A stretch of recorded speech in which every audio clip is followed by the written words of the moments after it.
काय सांगाल, आज ठाणे जिल्हा कार्यालयासमोर आपण सर्व एकजुटीने एकत्र झालेला आहात. सर्व ओबीसी समाज, त्याचबरोबर एसटी, एससी, ओबीसी सर्वांचे एकी या ठिकाणी दिसून येते. काय वाटतंय, काय भावना व्यक्त कराल?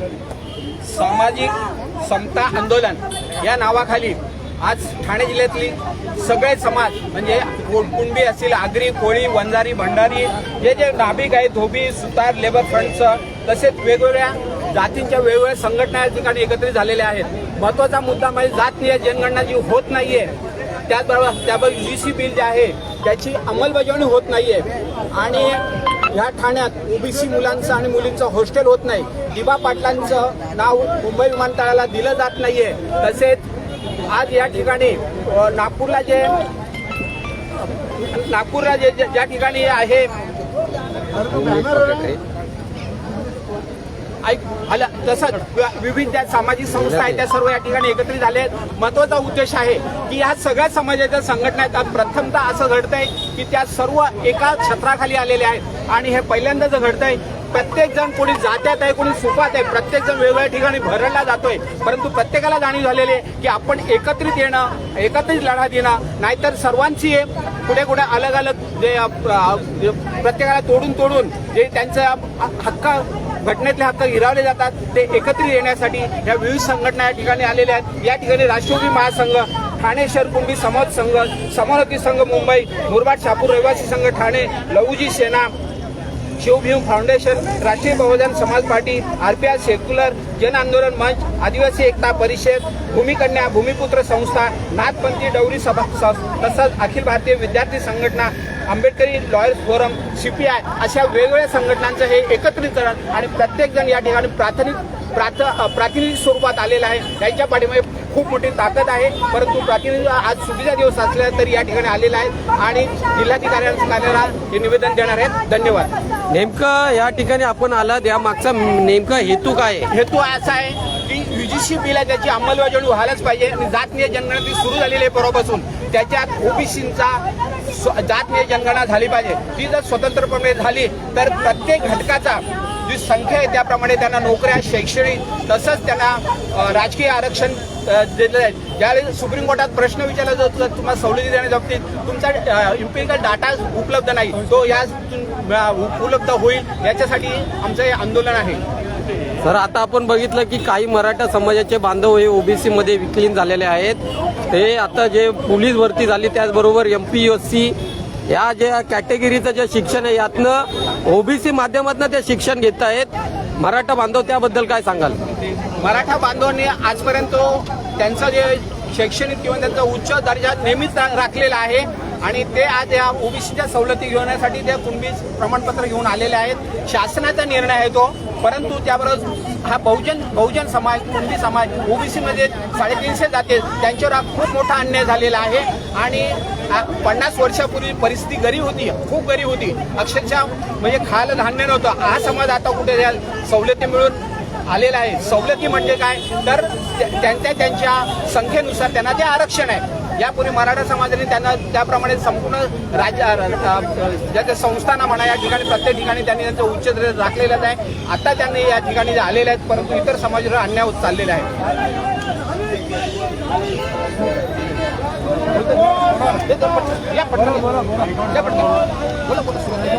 ताई, काय सांगाल, या ठिकाणी पुरुषांबरोबर महिलांची खूप मोठी ताकद या ठिकाणी दिसते. संपूर्ण बहुजन समाज, त्याचबरोबर ST, SC, OBC सर्व महिला भगिनी या ठिकाणी एकत्र झालेल्या आहेत. काय नेमकं प्रकरण आहे? आपण या ठिकाणी जिल्हाधिकाऱ्यांना निवेदन देत आहे, काय भावना व्यक्त कराल? आमच्या हक्कांसाठी जमलेलो आहोत. 1 एप्रिलपासून जी जातनीय जनगणना चालू झालेली आहे, पण त्यामध्ये ओबीसीचा स्पेशल रकाना नाही आहे. जसं ST, SC या लोकांचं आहे त्याचप्रमाणे ओबीसींना सुद्धा स्पेशल रकाना म्हणजे द्यायला हवा आहे. त्याप्रमाणे तो मिळत नाही. सरकार का असं वागतं? म्हणजे आम्हाला त्याच्यासाठी सरकारकडे आंदोलन आणि आमच्या मुलांना वसतिगृह नाहीत. मुलींना ठाणा, डोळखा तिकडनं ठाण्यामध्ये राहतात, पण आमचे लोक डोळखा, शहापूर तिकडनं लांबून येणारी आमच्या मुली आहेत. त्या मुलींसाठी आम्हाला वसतिगृह पाहिजे. त्यासाठी आमचं आंदोलन चालू आहे. आमच्या मुलांना शिष्यवृत्ती मिळत नाही, ती शिष्यवृत्ती मिळायला पाहिजे. सरकार आमचं वेळोवेळी प्रत्येक वेळी आमची फसवणूक करतं. का करतं हे आमचं विचारणं सरकारला. या आंदोलनातून आम्ही हेच पोहोचवणार आहेत की तुम्ही आमची प्रत्येक वेळी बोलताय की आम्ही जनगणना करू, पण जनगणना करते वेळी तुम्ही प्रत्येक वेळी आम्हाला फसवलं जाते. आज 2021 पासून जनगणना होत आहे, पण ती आता 26-27 मध्ये होत आहे. पण त्यामध्ये सुद्धा ओबीसीचा रकाना स्पेशल असा नाही, तो फक्त आम्हाला पाहिजे. त्याचप्रमाणे आम्हाला आमचे हक्क मिळतील. आमचं स्पेशल रकाना ज्यावेळेस तयार होईल त्यावेळेस आमच्या ओबीसीची हे दिसेल की आमच्या मुलांना, आमच्या इतर राजकीय समजा असेल नोकर वर्गाला त्यांचे अधिकार मिळत नाही. ते मिळण्यासाठी आम्ही आज आंदोलनात उभे आहोत आणि आमच्याबरोबर अनेक संघटना इथे जॉईन झालेल्या आहेत. सगळ्यांचा तोच उद्देश आहे. नमस्कार, जय ओबीसी. नक्कीच आपण पाहिलं या ठिकाणी ओबीसी बांधव या ठिकाणी मोठ्या संख्येने उपस्थित झालेले आपल्याला पाहायला मिळत आहेत. महिला भगिनीबरोबरच पुरुषही या ठिकाणी खांद्याला खांदा लावून या ठिकाणी आंदोलन करताना आपण पाहू शकतो. या ठिकाणी जर आपण पाहिलं तर महाराष्ट्रातले ओबीसी नेते आपल्यासोबत लाईव्हच्या माध्यमातून आपल्याला पाहायला मिळत आहेत. आपण इथे पुकारलेला आहे आणि खास करून हा जो युजीसीचा कायदा आलेला आहे आणि त्याला जो मनुवाद्याने विरोध केलेला आहे आणि त्यामुळे सुप्रीम कोर्टासारखी जी संस्था आहे की एखाद्या संसदेने पारित केलेलं कायदा आहे त्याच्यावरती रोख लावण्यासाठी हे सगळं षडयंत्र चाललेलं आहे आणि त्याचा निषेध व्यक्त करण्यासाठी आज आपण सगळ्या समाजातील लोक इथे आलेलो आहोत. हे रोहित विमोला असेल किंवा पायल तडवी असेल, एक हिमनगाचं टोक आहे. ह्याच्याबरोबर कितीतरी इन्स्टिट्यूशनल असे आपल्या लोकांचे मर्डर झालेले आहेत. हे सांगितलं तरी काही होणार नाही, कारण ह्या पद्धतीने जो शिक्षणाचा समानतेचा अधिकार आहे तो आम्हाला नाकारला जातोय. एवढंच की आम्ही त्यांच्या डोक्यावर बसलो नाही पाहिजे. हे त्यांच्या आहे की हे मददलित आहे त्यांनी ती खालचीच कामं केली पाहिजे. एखाद्या उच्चवर्णीयाचा माणूस, त्याचा साहेब हा आदिवासी समाजाचा, दलित समाजाचा, महार समाजाचा असायला नको, ही त्यांची मानसिकता आहे आणि ह्या वाईट मानसिकतेचा आम्ही विरोध करतो आणि ते सांगण्यासाठी आम्ही इथे आलेलो आहोत. त्याचबरोबर तमाम जनतेला मला हे सांगायचंय की आपण एक शैक्षणिक धोरणाचा विरोध करतोय, त्याच्याबरोबर ह्या देशामध्ये आणि ह्या जगामध्ये जे आंदोलन आहे ते आपण लक्षात घेतलं पाहिजे. सगळ्यात महत्वाची गोष्ट जी आम्ही आदिवासी एकता परिषदेच्या माध्यमातून सांगतोय ती जल जंगल जमीन ह्याच्यावरती आमचा सगळ्यांचा समान अधिकार असला पाहिजे. हे आंदोलन आम्ही सगळ्या मिळून लढलं पाहिजे. आज बोटावर मोजण्या लोकांकडे संसाधन आहे आणि आपण सगळे विचारासारखं फिरतोय आणि म्हणून माझी विनंती आहे की दलित असो, आदिवासी असो, ओबीसी असो, आपण सगळ्या लोकांनी एकत्र आलं पाहिजे आणि ह्या जमिनीवरती, ह्या पाण्यावरती, ह्या जंगलावरती आमचा सगळ्यांचा समान अधिकार आहे हे आपण समजावून सांगितलं पाहिजे. 2 लोक अंबानी असतील, अदानी असतील, टाटा असतील, यांची मक्तेदारी चालते आणि आम्ही मक्तेदारी सहन करणार नाही हे ठणकावून सांगण्यासाठी आम्ही आलेलो आहोत. आणि म्हणून जो काही समतावाद आपण विचार करतोय तर सगळे समान आहोत आणि सगळ्यांना समान संसाधनावरती अधिकार पाहिजे. शिक्षणाचा जसा अधिकार आहे, नोकरीचा अधिकार आहे, हे सगळ्यांना समान अधिकार पाहिजे. आम्ही लोकशाहीच्या गप्पा मारतोय, लोकशाहीमध्ये आम्हाला समानता भेटलीच पाहिजे हे सांगण्यासाठी आम्ही इथे आलेलो आहेत आणि एवढंच बोलतो. आणि ह्या सरकारने तिथे दखल घ्यावी. येणाऱ्या दिवसामध्ये पूर्ण भारतभर आंदोलन चालू आहे, पण हळूहळू आम्ही सगळे आंदोलन एकत्र जोडणार आहोत आणि ह्या जी काय फॅसिझमची ताकद आहे आम्ही त्याला दाखवून देणार आहोत की तुमच्याकडे सत्ता असेल त्याचा माज थोडा कमी करा. ही जनतेचं सरकार आहे, लोकांचं सरकार आहे. बाबासाहेब साहेबांनी जी काय आम्हाला घटना दिलेल्या आहे त्या घटनेवर चाललं पाहिजे आणि तुम्ही जो काय फॅसिझम आमच्याकडे आणू पाहताय आम्ही तो कदापि सहन करणार नाही आणि त्या निषेध करण्यासाठी आम्ही चाललो आहोत. एवढंच बोलतो, माझे 2 शब्द संपवतो. सगळ्यांना जोहार, जिंदाबाद. यानंतर ॲडव्होकेट किरण चन्ने.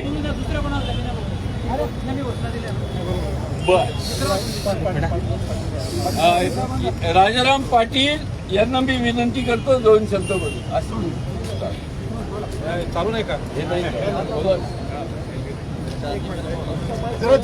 जवळ या. हे माईक द्या तुमचा. हे ना, सर्वांना जय भीम.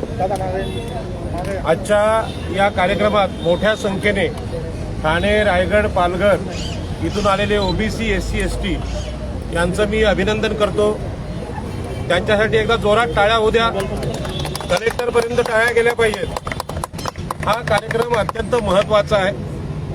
याच्यावर आपण चांगला प्रचार सुद्धा केलेला आहे. आपल्याला कल्पना आहे की UGC कायदा काय आहे आणि UGC कायद्याला विरोध कोण करतायत. UGC कायद्याला या देशातले ब्राह्मण, क्षत्रिय आणि वैश्य हे विरोध करतायत आणि तो कायदा ओबीसी, SC, ST यांच्या फायद्याचा आहे. आता आपल्याला कल्पना आहे की SC, ST भाऊ अगोदरपासून हे आंदोलन करतायत, परंतु ओबीसीसाठी हा विषय नवीन आहे. आणि या युजीसी कायद्यामध्ये ओबीसीना सोबत घेतलेलं आहे की तुमच्यावर पण अन्याय होतोय, शासनाने मान्य केलेला आहे. आणि म्हणून हे आजचं आंदोलन ठाणे जिल्ह्यासाठी अत्यंत क्रांतिकारी आंदोलन आहे. यामध्ये आदिवासी आहेत, आगरी आहेत, कोळी आहेत, भंडारी आहेत, कुणबी आहेत आणि आमचे आंबेडकरी भाऊ आहेत. श्यामदादा गायकवाड आहेत, सुरेशदादा अजून आलेले नाहीत. अनेक मान्यवर, अनुभवी, अभ्यासू लोक या आंदोलनामध्ये आहेत. आपल्याला खास करून या ठाणे, रायगड, कोकणामध्ये हा विषय समजावून सांगणं गरजेचं आहे. कारण आपल्या लोकांना, खास करून ओबीसीना, आम्ही या वैदिक हिंदू धर्मानुसार शोषित आहोत, शूद्र आहोत, मागासवर्गीय आहोत हेच माहीत नाही. आणि ते सांगण्यासाठी खरं म्हणजे खूप सभा आपल्याला घ्याव्या लागतील, पत्रकार बांधवांना खूप कष्ट घ्यावे लागतील. आणि म्हणून आपल्याला कमी दाखवण्याचं काम प्रत्येक वेळी होतं. या आंदोलनामध्ये ज्या मागण्या आहेत त्यामध्ये एक मागणी आहे की लोकनेते दिबा पाटील साहेबांचं नाव नवी मुंबई एअरपोर्टला लागावं. तर याची गोष्ट काय आहे की ठाणे, रायगड, पालघर, मुंबई हा सगळा कोकण आहे. हा ओबीसी, आदिवासींचा, एससी एसटींचा आहे, हे सगळ्यांना माहीत आहे. आणि ती जमीन आहे विमानतळाची, ही आमची आगरी, कोळी, कराड्यांची होती. ती जमीन आमच्याकडून फसवून घेतली गेली आणि हे आम्हाला हायकोर्टाने सांगितलं की 22% धोरण हे जमिनीची फसवणूक होती आणि 2013च्या कायद्याने जमिनी घेतल्या पाहिजेत. हे विमानतळ आमचं फसवून घेतलेलं आहे. दिबा पाटील साहेबांचं नाव मिळू नये हे कोणी सांगितलेलं आहे? तर इथे जो फोटो दिसतो एकनाथ शिंदेचा, नगरविकास मंत्री, यांनी ठराव घेतला सिडकोमध्ये की इथे बाळासाहेब ठाकरेंचं नाव लावा. आम्ही हिंदुहृदय सम्राट बाळासाहेब ठाकरेंचा आदर करतो, परंतु ओबीसींच्या न्याय हक्काचा त्यांचा काडीचा संबंध नव्हता आणि नाही. हा संबंध आहे लोकनेते दिबा पाटलांचा. आणि म्हणून आमच्या वडिलांचं नाव या विमानतळाला लागावं असा आमचा आग्रह आहे. परंतु इथे मनुवाद आणला कोणी? आमचे भाऊ आता बोलले मनुवाद. मनुवाद कोण आहे हो? मनुवाद या देशातले ब्राह्मण, क्षत्रिय, वैश्य आहेत. ठाणे जिल्ह्यातले एकनाथ शिंदे आमच्याशी मनुवादीपणाने वागलेले आहेत. त्यांनी बाळासाहेब ठाकरेंचं नाव द्यायचा, ठराव घ्यायचा काही संबंध नव्हता, पण त्यांनी दिलं जेणेकरून दिबा पाटलांवर अन्याय व्हावा. आणि म्हणून अशाच प्रकारची अपमान आमचं गावोगावात होत आहेत. आता उल्हासनगरमध्ये आंदोलन चालू आहे की स्मशानभूमीमध्ये बाबासाहेबांचा पुतळा बसवलाय. कोणी बसवलाय? त्यामध्ये कोण आहे? तर एकनाथ शिंदेचे चिरंजीव खासदार श्रीकांत शिंदे त्यामध्ये आहेत. खासदार असलेल्या माणसाला कळत नाहीत का स्मशानभूमीमध्ये कोणाचा पुतळा लावतात का? आपल्या वडिलांचा तरी लावू शकतो का आपण? नाही लावू शकत. मग असं का केलं? हीच अॅट्रॉसिटी आहे, हाच आमचा अपमान आहे. आणि आपल्याला कल्पना आहे की आज युजीसीने जो विषय आणलेला आहे तो काय आणलाय? केंद्रीय विद्यापीठांमध्ये रोहित वेमुला आणि पायल मडवी यांना आत्महत्या करायला लावल्या. त्या आत्महत्या करायला लावल्या म्हणजे काय? त्यांना ठार केलेला आहे. पण सांगताना काय? तुकाराम महाराजांचं जसं विमानातून आकाशात गेले त्यांना ठार केलेलं आहे. धर्माचा मुलामा द्यायचा आणि फसवायचं हे नेहमीच चालू आहे. आणि म्हणून मी नेहमीच सांगतो की रामायणामध्ये शंभूकला मारला. शंभूक म्हणजे ओबीसीचा आहे, त्यांनी शिकू नये अशी यांची इच्छा आहे. आपल्याला माहित आहे महाभारतामध्ये एकलव्याचा म्हणजे आदिवासीचा अंगठा कापला हेच लोक आहेत. आमच्या गावागावामध्ये आम्ही हे समजावू शकलेलो नाही. म्हणून इथे आलेल्या लोकांना माझी विनंती आहे की ठीक आहे, इथे फार लोक बोलणार आहेत, आता श्यामदादा बोलतील, परंतु आपल्याला बोलायची संधी गावात पण आहे, आपल्या मोबाईलमध्ये आहे. आपण हे बोललं पाहिजे की विषमता काय. आज ठाणे जिल्ह्यातल्या आगरी कोळी लोकांच्या जमिनी, आदिवासींच्या जमिनी, गुरचरण जमिनी लुटणारं कोण आहे? हे नगरविकास मंत्री एकनाथ शिंदेच आहे. मग आपल्याला सांगावं लागेल की होय, आता ओबीसी यामध्ये आहेत, यामध्ये मराठा नाहीत, ब्राह्मण नाहीत, तेही विरोध करतात या कायद्याला. म्हणून आपल्याला विनंती आहे की उच्च शिक्षणामध्ये आमचे विद्यार्थी मारले जातात, ठार होतात. अशा प्रकारचं गावागावामध्ये आज आमचं लिडरशिप मारले जाते. दिबा पाटलांच्या मृत्यूनंतर त्यांना विरोध करण्याचं कारण काय? पण त्यांना माहित आहे की ओबीसींची सत्ता इथे येऊ नये. आणि म्हणून आजचं जे आंदोलन आहे ते ओबीसीसाठी महत्वाचं आहे. या कार्यक्रमात राष्ट्रीय ओबीसी महासंघाचे कार्यकर्ते अत्यंत चांगल्या पद्धतीने उपस्थित आहेत. पण त्यांना हे ठाणे जिल्ह्यात कळलं पाहिजे, ठाणे जिल्ह्यात मनुवाद कोणाचा आहे, महाराष्ट्रात मनुवाद कोणाचा आहे? कारण महाराष्ट्रात युजीसीवर आंदोलन होत नव्हतं. श्यामदादा गायकवाड यांना मी धन्यवाद देईन की त्यांनी निर्णय घेतला की ठाणे जिल्ह्यात हे आंदोलन करायचं. आणि तुम्ही सगळ्यांनी हा प्रतिसाद दिला. मला वाटतं कोकणातल्या प्रत्येक जिल्हाधिकारी कार्यालयासमोर हे आंदोलन आपल्याला करावं लागेल. आणि आंदोलन करताना मनुवादी, उच्चवर्णीय असे शब्द न वापरता या महाराष्ट्रातले मनुवादी आमचे मुख्यमंत्री देवेंद्र फडणवीस आहेत, यामध्ये उपमुख्यमंत्री एकनाथ शिंदे आहेत, हेच मनुवाद राबवतात, तेच आमचे शत्रू आहेत. आणि महाराष्ट्रात त्यांच्यामुळे आंदोलन होत नाहीत. आणि म्हणून हे जे प्रश्न तयार झालेत, गावठाणाचा प्रश्न आहे, जमिनींचा प्रश्न आहे, मुंबईतली आगरी, कोळी, कराडी, भंडारींची गावठाणं हेच लोक तोडतायत. आता MMRDने जाहीर केलं की सगळी गावं इथे घेणार आम्ही. रमेश मोकादम इथे आहेत, रमेश मुकादम कुठे आहेत? 32,000 एकर जागा त्यांनी घेतलेली आहे. एका बाजूने लोढा लुटतोय, आम्हाला अदानी लुटतोय, अंबानी लुटतोय. अदानीचं एअरपोर्ट झालंय. भांडवलदार इथे आपल्या काकांनी एका प्रश्न केला की खाजगीकरण रद्द करा आणि हे काय नोकरवरती सुरू करा अशी त्यांची मागणी आहे. परंतु हे भांडवलदारांचं सरकार आहे आणि म्हणून इथे बोलण्यासारखं खूप आहे. याच्या नंतरचे कार्यक्रम अत्यंत नियोजनपूर्वक आम्ही करू, कारण का तुमचा जो प्रतिसाद आहे तो अतिशय उत्तम आहे. दादा, मी धन्यवाद देतो आपल्या लोकप्रियतेला. आपण लोकांच्या हृदयावर बसलेले सम्राट आहात आणि मला तुमचा अभिमान आहे. पण आता जे ठाणे जिल्ह्यात चालू आहे ती जमिनींची प्रचंड लूट चालू आहे आणि पश्चिम महाराष्ट्रातली विषमता या ठाणे जिल्ह्यात येऊ पाहते. त्यांना आमचा विरोध आहे आणि विरोध समतेसाठी आहे. आम्ही त्यांचा तिरस्कार करत नाही. भगवान बुद्धांनी अशा प्रकारचा तिरस्कार करायला सांगितलं नाही. तुम्ही आमचे भाऊच आहात, पण तुम्ही जर सगळं आमची घरं दारं गावठाणं लुटत असेल तर निश्चित विरोध होणार आणि तो जोराचा विरोध होणार. आणि आपल्याला खात्रीने सांगतोय की नवी मुंबई, ठाणे, रायगड, पनवेल इथला भूमिपुत्र आता जागा झालेला आहे. आम्हाला मराठी कोण आणि मराठा कोण यातला फरक कळायला लागलाय. ओबीसी कोण आणि मराठा कोण यातला पण फरक कळायला लागलाय. आणि ब्राह्मण कोण, खोत कोण हे तर बाबासाहेब आंबेडकरांनी आम्हाला अगोदर पण सांगितलंय. आपल्याला विनंती आहे की हा विषय आपण सर्वांपर्यंत, गाव खेड्यापर्यंत न्या.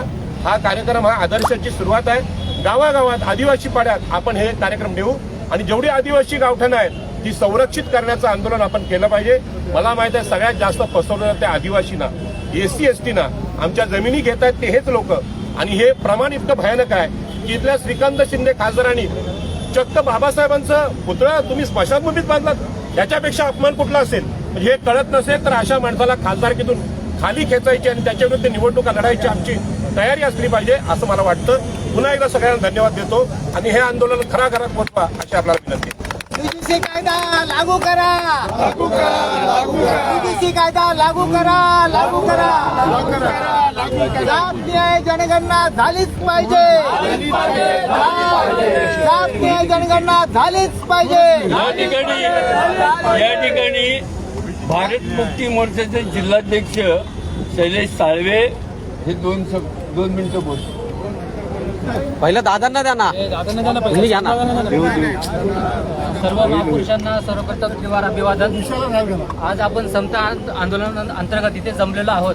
तर आज स्वातंत्र्य मिळाल्यानंतर 78 वर्ष झाले आहेत. अजून सुद्धा आमची ओबीसीची जाती आधारित जनगणना झालेली नाहीये. ही खूप मोठी शोकांतिका आहे. ओबीसी जनगणना आजपर्यंत सरकार का करू शकली नाही हा मोठा प्रश्न आहे. त्यात आपला आज यूजीसीचा मुद्दा आहे.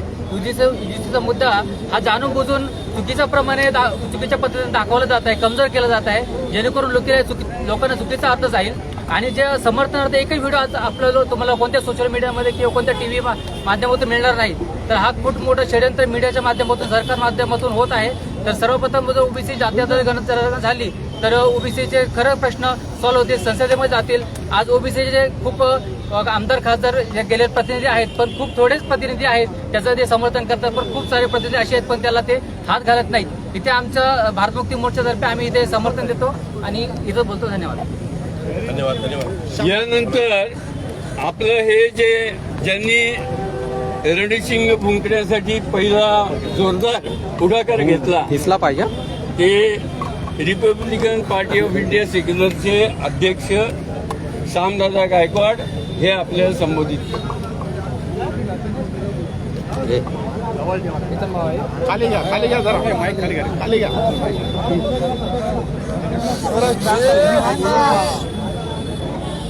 आपली ही निषेध निदर्शनं यशस्वी केल्याबद्दल या निदर्शनात जे सामील आहे त्या सर्व संघटना सामील आहेत. सर्वांचं मी मनपूर्वक अभिनंदन करतो. ही आपली सुरुवात आहे. पहिल्यांदा एक लक्षात घेतलं पाहिजे की यूजीसी रेग्युलेशन काय. भारतामध्ये ज्या सेंट्रल युनिव्हर्सिटीज आहेत, जवळजवळ 48 सेंट्रल युनिव्हर्सिटीज आहेत आणि त्या युनिव्हर्सिटीजमध्ये ओबीसी, शेड्यूल कास्ट म्हणजे दलित आणि आदिवासी या मुलांवर ज्या पद्धतीचा जातीय भेदभाव होतो आणि जातीय छळ होतो.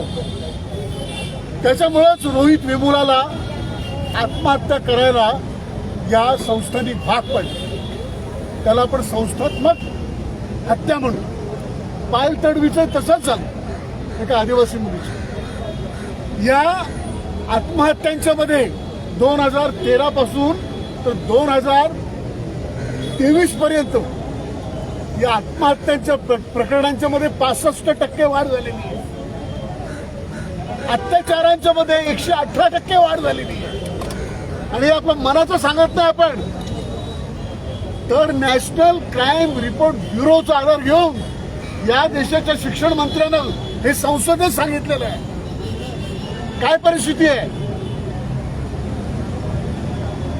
या ओबीसी, दलित, आदिवासी विद्यार्थ्यांच्यावरती, त्यांच्यावरती नव्हे तर अगदी उच्चवर्णीय विद्यार्थ्यांच्यावरती सुद्धा अन्याय होऊ नये म्हणून जी रेग्युलेशन्स आली, जी नियमावली आली, ती नियमावली रोखण्याचं काम या मुठभर मनुवादी ब्राह्मण्यवादी लोकांनी हायकोर्टाचा आधार घेऊन रोखण्याचं काम केलेलं आहे सुप्रीम कोर्टाचं. हे बघ, या देशातली सगळी न्यायालय ही जाणव्यामध्ये अडकलेली आहे. या देशातली सर्व शासन यंत्रणा आणि ब्युरोक्रेसी, नोकरशाही ही ब्राह्मण्यवादी आहे. आमचा ओबीसी बांधव एकूण लोकसंख्येच्या 52 ते 55% आहे.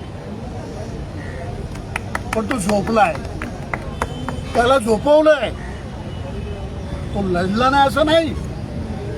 ही सगळी जी आंदोलनं झाली, जरा इतिहासात म्हणजे चिरनेरचं आंदोलन घ्या, महाराष्ट्राला स्वातंत्र्य करणारं जे आंदोलन झालं त्याच्यामध्ये प्रामुख्यानं ओबीसी होता. परंतु आता कसं असतं की वाघाला किंवा सिंहाला त्याची शिकार करायची असेल तर त्याला हल्ली बंदुकीतून इंजेक्शन मारतात, त्याला अॅनेस्थिशिया देतात, हॅल्युसिनेशन मध्ये टाकतात. तसं आमच्या ओबीसी बांधवांचं झालेलं आहे. आम्ही हे इथे सांगण्यासाठी आलो, आमच्या आगरी बांधवाला, कोळी बांधवाला, कुणबी बांधवाला, लोहार बांधवाला, साळी बांधवाला, सगळ्यांना तुमचे खरे खुरे मित्र आम्ही आहोत. बाबासाहेबांचे लोक, फडणवीसचे लोक तुमचे मित्र नाहीयेत. तसं असतं तर आता जी जातीय जनगणना होण्याच्यासाठी जे निकष लावले गेलेले आहेत त्याच्यामध्ये नेम धरून ओबीसींना डावलण्यात आलेलं आहे. ओबीसीची जातीय गणना होता कामा नये असं षडयंत्र रचलेलं आहे. आणि आपण तिघेजण जर एकत्रित आलो, तिथं माझ्या बहिणी आहेत तेव्हा मला काय बोलता येत नाही. अरे आम्ही 87% आहोत या देशाच्या लोकसंख्येच्या, आणि ते 10% सुद्धा नाहीत. पण सगळ्या मोक्याच्या जागा 90% जागा त्यांच्याकडे आहेत आणि आमच्याकडे 10% सुद्धा जागा आहेत. या देशातली सगळी शासकीय सगळे उद्योग, साऱ्या सेवा संस्था, नद्या, जंगल, डोंगर, बंदर ही सगळी विकली गेलेली आहेत. आता मी तुम्हाला सांगतो, ते नाही का ते मोदीचे चमचे करतात, मोदी मोदी, तर तुम्ही पण सगळ्यांना म्हणायचं मोदी मोदी. अगोदर मी बोलेल, नंतर तुम्ही मोदी मोदी करायचं. भारतातला सगळ्यात नालायक माणूस कोण? मोदी. भारतातला सगळ्यात हरामखोर कोण? इस्रायलचा बच्चा कोण? ट्रम्पचा चमचा कोण? ओबीसीची वाट लावणारा कोण? अशा गोष्टी द्यायच्या. याच्या पुढे मोदी पाहिजे ना. तो म्हणतो की इस्रायल माझा फादरलँड आहे. जा ना तिथं, तू जा ना फादरलँड मध्ये, जा ना तिथेच मर. पाहिजे असेल त्या फडणवीसला पण घेऊन जा. मुद्दा काय आहे, आमचे SC ST चे 113 खासदार आहेत आणि ओबीसीचे 130 खासदार आहेत. परंतु राजाराम पाटील साहेब बोलले ना, ओबीसीचे खासदार, बाळामामांचा अपवाद सोडला तर, नाहीतर ओबीसीचे खासदार हे ओबीसीचे प्रतिनिधी राहिलेले नाहीत, तर जात्यांना आणि धर्मांतर शक्तींचे एजंट झालेले आहेत. दलितांची पण तीच बनली. म्हणून या आपल्या चळवळीला जी कुंठा आलेली आहे ती फोडण्याचं काम आजच्या आंदोलनानं केलेलं आहे. ही ठिणगी पडलेली आहे आणि महाराष्ट्रात त्याचा वणवा पेटणार आहे. मुद्दा असा आहे की ओबीसीची वाट लावायची. तुम्हाला सांगतो आपण सगळे जे गावात राहणारे लोक आहोत, आपण सगळे एकत्रित राहतो. अडचण काय झालेली आहे की आपसामध्ये आपल्यातच भांडणं आहे. आमच्या या आंदोलनामुळं ओबीसी, दलित, आदिवासी हा एकत्रित येईल आणि सगळ्या राज्यामध्ये नव्हे देशामध्ये सामाजिक सलोखा निर्माण होईल आणि जात्यांचा आणि धर्मांतर शक्तींचा निर्णायक पराभव होईल. आमचं हे आंदोलन संवैधानिक मार्गाने तुम्ही जाणार आहोत. आम्ही आमचा हिंसेवर विश्वास नाही. पण माझ्या एका बहिणीची माफी मागून बोलतो की आम्ही इतके प्रचंड संख्येने आहोत. आम्ही सगळे एकत्रित आलो आणि लघुशंका जरी केली तरी हे जात्यांत आणि धर्मांत लोक वाहून जातील. एवढी ताकद आहे आपली. आपल्या ताकदीला आपण ओळखलं पाहिजे. आता याच्या पुढे ही टोकन निदर्शन होऊन आपल्याबरोबर कोण कोण लढायला येऊ शकतं त्याचा अंदाज आलेला आहे आणि मला खात्री आहे आम्ही सगळे जर एकत्रित आलो आणि आम्हाला टिकून राहावं लागेल. प्रश्न कसा आहे तुम्हाला माहिती म्हणून सांगतो की या सगळ्या उच्च शैक्षणिक संस्थांच्या मध्ये एससी फक्त 2% सुद्धा नाहीत, ज्यांची लोकसंख्या 14 ते 15%. आदिवासी 1.3% आहे आणि ओबीसी जे जवळजवळ लोकसंख्येच्या 55% आहेत त्यांना फक्त 2.5% जागा त्याच्या उरलेल्या. IAS मध्ये 6,700 IAS आहेत. आमची काय अवस्था आहे? आमच्याकडे 5 ते 6% सुद्धा जागा नाही. म्हणजे जे हजारो वर्षापासून आपल्या बोडक्यावरती बसलेत आणि ज्यांनी मोक्याच्या जागा बळकावलेल्या आहेत त्यांना असं वाटतं जर ओबीसी, दलित, आदिवासी जर आमच्या हक्का म्हणजे त्यांनी बळकावलेल्या जागांच्या वरती नैसर्गिकरित्या जर त्यांनी हक्क सांगितला तर या देशाचे बडे तुकडे पडतील. जाती जातीमध्ये विभाजन होईल. अरे अगोदर जाती जातीचं विभाजन झालं आणि ते तुम्हीच केलेलं आहे. म्हणून आम्ही आता ठरवलंय आमचा शत्रू आम्हाला कळलेला आहे कोण आहे. आमचा शत्रू आम्हाला नेमकेपणे कळलेला आहे आणि त्यामुळे आम्ही सगळेजण जे इथे एकत्रित आलो ते अजून एकत्रित येण्याच्यासाठी, एकजुटीने राहण्याच्यासाठी, त्याच्यासाठी संविधानाची शपथ खातो आम्ही की आम्ही एकत्रित येणार. आणि परत सांगतो जागा आमची, जिल्हा आमचा, समुद्रकिनारा आमचा, जमिनी आमच्या आणि तिथं जे विमानतळ झालंय ते सुद्धा आमचे जे नायक आहेत, आमचे जे महानायक आहेत दिवा पाटील त्यांचंच नाव त्या विमानतळाला झालं पाहिजे. त्यासाठी तमाम आंबेडकरवादी जनता, तमाम प्रागतिक जनता सगळी आमच्या आगरी बांधवांच्या बरोबर राहणार आहे. आम्ही सगळे एकत्रित राहणार आहोत आणि दिवांचंच नाव त्या विमानतळाला भेटलं पाहिजे. नाही तर त्या विमानतळ म्हणजे या सगळ्या जात्यांत, धर्मांत, ब्राह्मण्यवादी, मनोवादी शक्तींचं आम्ही त्या विमानतळाच्या मध्यभागी थडगं उभारू. अशा पद्धतीने आम्ही आंदोलन करणार आहोत. दिवा पाटील त्याच्यासाठी आपण जे एकत्रित आलो गावागावांच्या मध्ये आपण बैठका घेणार आहोत. पण मुख्य गोष्ट म्हणजे अशी UGCचा प्रश्न काय आमच्या लोकांना अजूनही नेमकेपणाने कळावा म्हणून आपल्याला खूप मोठी व्यापक चळवळ करावी लागेल. आपण घाई करायची काय हरकत नाहीये, म्हणजे घाई करायची काय गरज नाहीये.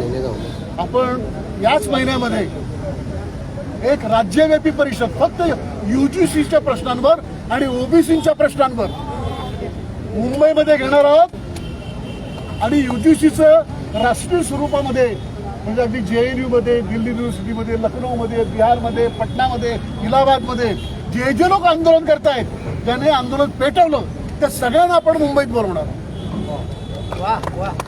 अनेक अत्यंत व्यापक असं आपण आंदोलन इथं उभं करणार आहोत. आता इथं फार चांगलं चित्र दिसलं आमच्याबरोबर लाल बावटावाले पण दिसलं, लाल झेंडा. कसं आहे की आम्हाला कोणालाही कापलं तरी त्याचं रक्त लाल असतं आणि फडणवीसला कापलं तरी त्याचं रक्त लाल असतं. आणि खरं म्हणजे ते कॉन्टॅमिनेटेड आहे, परंतु कष्टकऱ्यांचं सगळ्यांचं रक्त गडद लाल असतं म्हणून आपल्या झेंड्याचा रंग लाल. बरं काय, आणि आपण सगळे एकत्रित आलेलो आहोत. एक गोष्ट आहे की ठाणे जिल्ह्याचे प्रचंड मोठे प्रश्न आहेत. आमच्या ठाणे जिल्ह्याची, रायगड जिल्ह्याची, पालघर जिल्ह्याची जवळजवळ 60 ते 70% जमीन अगोदरच गेलेली आहे. अन्याय पद्धतीनं त्या ब्युरोक्रेसीला हाताशी धरून फसवेगिरी करून आमच्या लोकांच्या जमिनी गिळंकृत केलेल्या आहेत आणि धनदांडग्यांचे फार्म्स उभे राहिलेले आहेत. आता आम्ही सुद्धा आमच्या जमिनी परत मिळवण्याच्यासाठी आणि धनदांडग्या या फार्म हाऊसेसचे मालक आहेत त्यांना आमच्या जिल्ह्याच्या मधून पळवण्याच्यासाठी सुद्धा आंदोलन करणार. Very good. आम्ही गप्प बसणार आहे नाही. आणि दुसरी गोष्ट अशी, आम्ही कोणाला घाबरतो, हे सरकार स्वतःच घाबरतं.